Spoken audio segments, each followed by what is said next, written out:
नमस्कार। आकाशवाणी जयपुर अजमेर से प्रस्तुत है प्रादेशिक समाचार।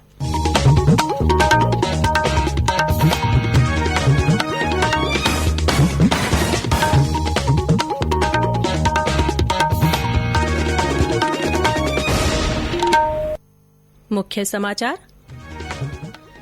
प्रदेश में कोरोना संक्रमण की रोकथाम के लिए सभी जिलों में बनाए जाएंगे कोविड केयर सेंटर। प्रदेश में लॉकडाउन 3 में मिली छूट के बीच जोन के अनुसार हो रही है विभिन्न गतिविधियां। राज्यपाल कलराज मिश्र ने प्रदेशवासियों से लॉकडाउन 3 के नियमों का पालन करने की अपील की। कोविड-19 संकट के इस दौर में प्रशासन के साथ विभिन्न संगठन और आम लोग जुटे हुए हैं जनसेवा में। प्रदेश में अब तक 1464 लोग हुए कोरोना संक्रमण से मुक्त। 1047 लोगों को मिली अस्पतालों से छुट्टी। और जेईई मुख्य परीक्षा होगी 18 से 23 जुलाई तक। नीट की परीक्षा 26 जुलाई को।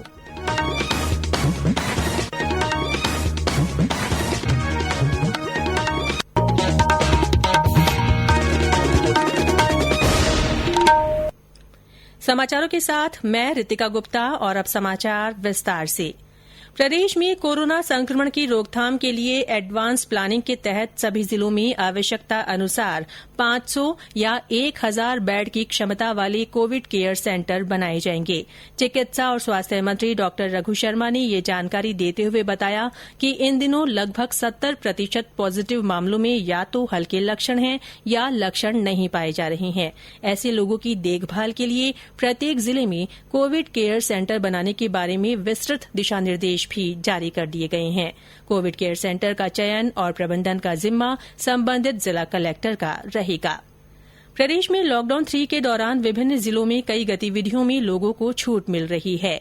ग्रीन जोन में शामिल श्रीगंगानगर जिले में आज पहली बार लॉकडाउन के दौरान रोडवेज बसों का संचालन किया गया। इसके चलते लोगों ने राहत की सांस ली और सफर करने वाले लोग काफी खुश नजर आए। इन्हीं में से एक यात्री साहिल ने भी प्रसन्नता व्यक्त की। मेरा नाम साहिल है।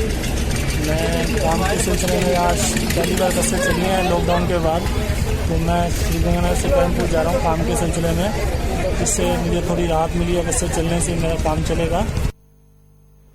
श्रीगंगानगर में धान मंडी में भी लॉकडाउन की छूट का असर देखने को मिला। छूट से पहले चुनिंदा किसानों और वाहनों को ही प्रवेश दिया जा रहा था, जबकि आज पहले की भांति हर किसान को प्रवेश दिया गया। किसानों का कहना है कि सरकार उनकी फसल खरीद का भुगतान शीघ्र कराए। भरतपुर में सरकार के निर्देश के बाद खुली शराब की दुकानों के बाहर लोगों की कतारें देखी गई। शराब के ठेकों पर निगरानी के लिए आबकारी विभाग के 2 कार्मिकों की भी ड्यूटी लगाई गई है। ग्रीन जोन बूंदी में सुबह 7 बजे से शाम 6 बजे तक सशर्त बाजार खोलने के निर्देश के तहत लोगों और दुकानदारों को पुलिस ने सोशल डिस्टेंसिंग रखने, मास्क का उपयोग करने और जगह जगह नहीं थूकने को लेकर समझाइश की। पुलिस ने शहर में फ्लैग मार्च भी किया। इधर जिले की नैनवा और तालेडा पंचायत समितियों की 33 ग्राम पंचायतों में महात्मा गांधी नरेगा के तहत विभिन्न कार्यों के लिए लगभग 10.5 करोड़ रुपए की प्रशासनिक और वित्तीय मंजूरी दी गई है। मुख्य कार्यकारी अधिकारी ने बताया कि इन कार्यों में श्रमिकों को 4,03,000 से ज्यादा मानव दिवस का रोजगार उपलब्ध कराया जाएगा। वहीं रेड जोन जिला भरतपुर के जिला कलेक्टर नथमल डिडेल ने लॉकडाउन के तीसरे चरण में भरतपुर में चल रही गतिविधियों के बारे में हमारे संवाददाता से बातचीत की।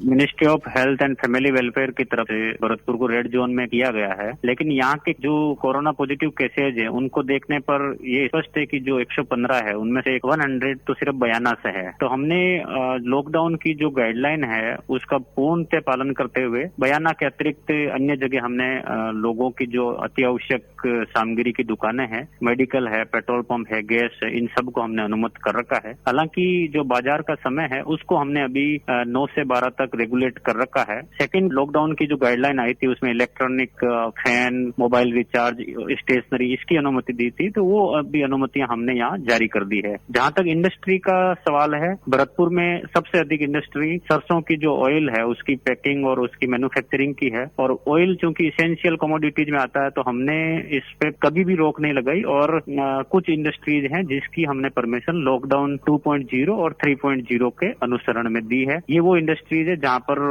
5-5, 6-6 लोग काम कर रहे हैं, जैसे ऑटोमोबाइल की इंडस्ट्रीज है। तो भरतपुर जिले की ओवरऑल स्थिति में सिर्फ बयाना के आसपास की जो स्टोन इंडस्ट्री है वहाँ पर पूर्णतः चालू नहीं है। इसके अलावा सभी जो हमारे रिको क्षेत्र हैं, अन्य उद्योग हैं, वो पूर्णतः चल रहे हैं।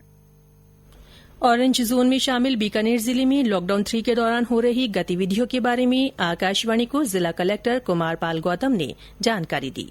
बीकानेर अभी रेड जोन से ऑरेंज जोन में आ गया है और ऑरेंज जोन में कोई बहुत ज्यादा छूट नहीं है। जो गतिविधियां रेड जोन में चल रही थी वही गतिविधियां चलेंगी अभी भी। सभी तरीके के, चाहे वो बाजार हैं, चाहे वो मॉल हैं या व्यायामशाला है, स्पोर्ट कॉम्प्लेक्स है, स्विमिंग पूल, मनोरंजन पार्क, सभी तरह के ऑडिटोरियम, असेंबली हॉल, ये जो है बंद रहेंगे। सभी तरीके के सामाजिक, राजनीतिक, खेल, मनोरंजन, सांस्कृतिक, धार्मिक और अन्य सभी तरीके के समारोह बंद रहेंगे। सभी तरीके के धार्मिक स्थल और पूजा स्थल जनता के लिए बंद रहेंगे। तो ये सारी चीजें अभी भी वही हैं। मार्केट केवल ओपन किया गया है जरूरी चीजों के लिए, जो आवश्यकता की चीजें हैं, या फिर स्टैंड अलोन दुकानें जो मोहल्ले में, कॉलोनी में कोई दुकान होती है वो। इसके अलावा सभी तरीके के मार्केट अभी नहीं खुलेंगे।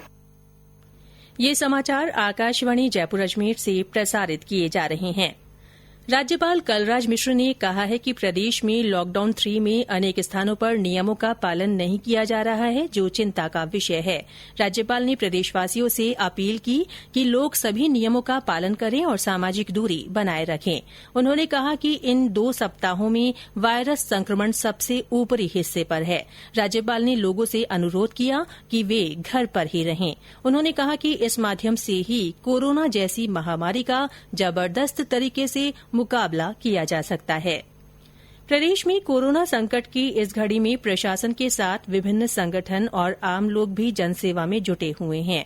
ऑरेंज जोन में शामिल बीकानेर जिले में बैंक भी सामाजिक सरोकार से जुड़कर महत्वपूर्ण भूमिका निभा रहे हैं। बैंक तक नहीं पहुंच पाने वाले वरिष्ठ नागरिक या जरूरतमंद लोग जो कर्फ्यू के कारण घर से निकलने में असमर्थ हैं, बैंककर्मी घर घर पहुंचकर उनका पैसा उन तक पहुंचा रहे हैं। एसबीआई बैंक के मुख्य प्रबंधक रामकुमार वैष्णव ने बताया कि इससे आमजन खुश हैं। हमने जो लोग असक्त हैं, आने में कोई दिक्कत है, वृद्ध है, अगर उनका फोन आ जाता है या उनका कोई आदमी आ जाता है तो हम उनको घर जाके पेमेंट कर रहे हैं। और जो हम बीकानेर एरिया की कर्फ्यू की ब्रांचें हैं 6-7, उन सब के काउंटर हमने हमारी ब्रांच में खुला रखे हैं ताकि वहाँ का कोई भी व्यक्ति आके अपना पेमेंट ले सकता है। और कोई पेंशनर है, उनको कोई दिक्कत है, आने में वाकई बहुत ज्यादा परेशान हो रहे हैं, तो उनको हम हमारे गार्ड को या हम खुद जाके उनको पेमेंट कर रहे हैं ताकि उनको कोई भी असुविधा नहीं हो। और हमारे बैंक के बाहर भी हमने बराबर डिस्टेंस रखते हुए उनको पेमेंट का काम, हमने 6-7 आदमी लगा रखे हैं जो यही काम कर रहे हैं, उनको बराबर सैनिटाइज करते हुए उनको पेमेंट किया जा रहा है। इस व्यवस्था के लाभान्वित इमरान अली ने बताया कि इससे उन्हें काफी सुविधा हुई है। मेरा नाम रमजान अली। ये क्या है कि आपने किया बहुत अच्छा ही किया है। कहीं मोहल्ले के अंदर सुविधा कर दी, घर पर बैठे गए, बैंक ने भेज दिया तो अब काम हमारा हो रहा है, तो अच्छा ही काम कर रहा है। इस सुविधा का फायदा उठा रही महिला हमीदन ने भी आकाशवाणी से बातचीत में अपनी खुशी का इजहार किया। मेरा नाम हमीदन। कर्फ्यू लगोड़ी है मेरा रमजान शरीफ को महीना है, ये बहुत अच्छा काम किया महिला। जनसेवा कार्यों के तहत ही मुख्यमंत्री अशोक गहलोत को उत्तर पश्चिम रेलवे के महाप्रबंधक आनंद प्रकाश ने 5 करोड़ 43 लाख रुपए से ज्यादा का चेक मुख्यमंत्री सहायता कोष कोविड-19 राहत कोष के लिए सौंपा। इधर भरतपुर के सीआरपीएफ के 5 जवानों ने मुख्यमंत्री सहायता कोष में जरूरतमंदों के लिए 31,000 रुपए की राशि दान की। जयपुर पुलिस आयुक्तालय में पुलिसकर्मियों की रोग प्रतिरोधक क्षमता बढ़ाने के लिए एक निजी कंपनी की ओर से 54 जड़ी बूटियों से तैयार 17,000 काढ़े की बोतलें दी गई। जिले के ही कामा में एक मदरसे में 50 परिवारों के लिए राशन किट तैयार कर इन्हें जरूरतमंद लोगों को वितरित किया गया। करीब 15 दिनों तक इन किटों का वितरण किया गया। करौली में चकराजपुरा के एक संस्थान द्वारा घर पर तैयार किए गए 400 मास्क जिला कलेक्टर को सौंपे गए। बूंदी में नियमित तौर पर आयुर्वेद चिकित्सालय की ओर से विभिन्न सरकारी कार्यालयों और कोरोना वॉरियर्स के लिए आयुर्वेदिक काढ़ा उपलब्ध कराया जा रहा है। लॉकडाउन के चलते करौली जिले में परिवहन के साधन बंद है। ऐसे में दूर दराज क्षेत्रों की महिलाएं बाजार नहीं पहुंच पाने के कारण मासिक धर्म के समय सैनिटरी नैपकिन की जगह असुरक्षित साधनों का उपयोग करने के लिए मजबूर हैं। इन महिलाओं की सहायता के लिए करौली पंचायत समिति के सामुदायिक स्वास्थ्य केन्द्र ने नवाचार कर सैनिटरी नैपकिन वितरण का कार्य शुरू किया है। एक रिपोर्ट। ग्रामीण अंचलों से बाजार दूर होने और परिवहन बंद होने की वजह से ये बालिकाएं मेडिकल स्टोर तक भी नहीं पहुंच पा रही हैं। बालिकाओं की इसी परेशानी को देखते हुए करौली ब्लॉक में स्त्री स्वाभिमान अभियान के लिए CSC करौली के संचालक दीपक शर्मा एवं आशा सिंह विलेज लेवल एंटरप्रेन्योर द्वारा नवाचार करते हुए ग्रामीण क्षेत्रों में महिलाओं के लिए सैनिटरी नैपकिन्स वितरित किए गए हैं। करौली पंचायत समिति की विकास अधिकारी सुश्री नीरज शर्मा ने आकाशवाणी को बताया, कॉमन सर्विस सेंटर जो हमारे यहाँ ग्रामीण क्षेत्र में संचालित हैं, उनका सहयोग लेकर सैनिटरी नैपकिन का दूर दराज के इलाकों में वितरण करवाया है, ताकि महिलाओं को मासिक जो आवश्यकता होती है उसके लिए उन्हें कोई दुविधा उठानी नहीं पड़े। और इसको ध्यान में रखते हुए सभी ग्राम पंचायतों में इसका सहयोग लिया जाकर सैनिटरी नैपकिन का वितरण करवा रहे हैं। महिलाओं के स्वाभिमान और स्वास्थ्य को लेकर CSC की ये पहल वाकई सराहनीय है। बाकी बिहारी शर्मा, आकाशवाणी समाचार, करौली। प्रादेशिक समाचार बुलेटिन आप हमारे ट्विटर हैंडल @AIRnews_जयपुर पर फॉलो कर सकती हैं। प्रदेश में अब तक 1464 लोग कोरोना वायरस के संक्रमण से मुक्त हो चुके हैं। वहीं 1047 लोगों को अस्पतालों से छुट्टी दे दी गई है। हनुमानगढ़ जिले के 2 मरीजों को भी आज पूरी तरह स्वस्थ होने पर अस्पताल से छुट्टी मिली। इस अवसर पर जिला कलेक्टर जाकिर हुसैन सहित अधिकारियों ने उन्हें फूल, मास्क और सैनिटाइजर देकर विदा किया। इधर प्रदेश में कोविड-19 संक्रमित लोगों की कुल संख्या बढ़कर 3127 हो गई है। आज 66 नए मामले सामने आए हैं। इनमें सबसे ज्यादा 23 मामले जोधपुर के हैं। जयपुर में 19, चित्तौड़गढ़ और कोटा में 9-9, भीलवाड़ा और टोंक में 2-2 और अजमेर तथा भरतपुर में 1-1 व्यक्ति में कोरोना की पुष्टि हुई है। राज्य में अब तक इलाज के दौरान 82 लोगों की मृत्यु हुई है। राजस्थान उच्च न्यायालय ने आज हनुमानगढ़ पुलिस थाने में दर्ज FIR मामले में भाजपा अध्यक्ष JP नड्डा को राहत देते हुए आगे की कार्रवाई रोक दी है। भाजपा प्रदेश अध्यक्ष डॉ सतीश पूनिया ने इसे सत्य की जीत और द्वेष की राजनीति की हार बताया है। प्रतिपक्ष के नेता गुलाब चंद कटारिया ने कहा है कि राज्य सरकार को केंद्र की ओर से विभिन्न योजनाओं और मदों में अब तक 17,300 करोड़ रुपए मिल चुके हैं। आज वीडियो कॉन्फ्रेंसिंग के जरिए पत्रकारों से चर्चा करते हुए श्री कटारिया ने कहा कि राज्य सरकार को ये स्पष्ट करना चाहिए कि अब तक कितनी राशि गरीबों को मदद के रूप में राज्य सरकार की ओर से दी गई है। शराब बिक्री के संबंध में एक सवाल के जवाब में श्री कटारिया ने कहा कि यदि राजस्व अर्जन के लिए ये जरूरी है तो होम डिलीवरी सहित अन्य विकल्पों के बारे में सोचना चाहिए ताकि लॉकडाउन का पालन हो सके। इंजीनियरिंग में प्रवेश के लिए JEE मुख्य परीक्षा 18 से 23 जुलाई तक होगी। मानव संसाधन विकास मंत्री रमेश पोखरियाल निशंक ने आज ये घोषणा की।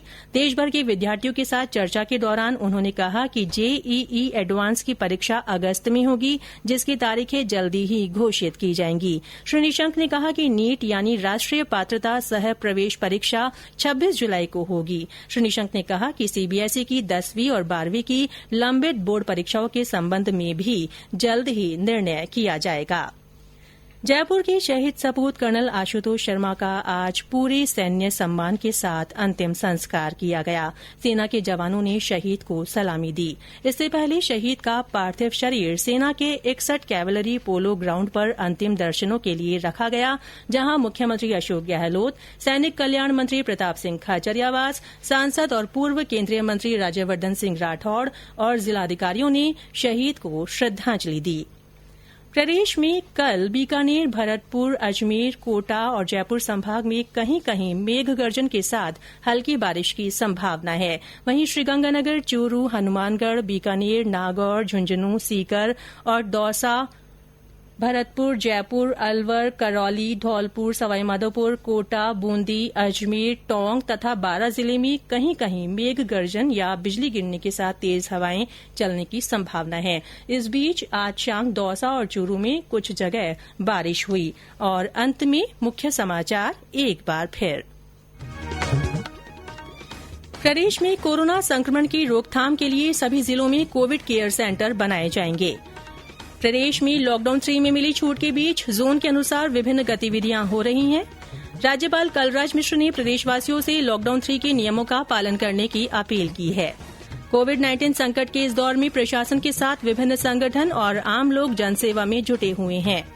राज्य में अब तक 1464 लोग कोरोना संक्रमण से मुक्त हो चुके हैं। 1047 लोगों को अस्पतालों से छुट्टी मिल गई है। और जेईई मुख्य परीक्षा 18 से 23 जुलाई तक होगी। नीट की परीक्षा 26 जुलाई को आयोजित होगी। इसी के साथ प्रादेशिक समाचार बुलेटिन समाप्त हुआ। नमस्कार।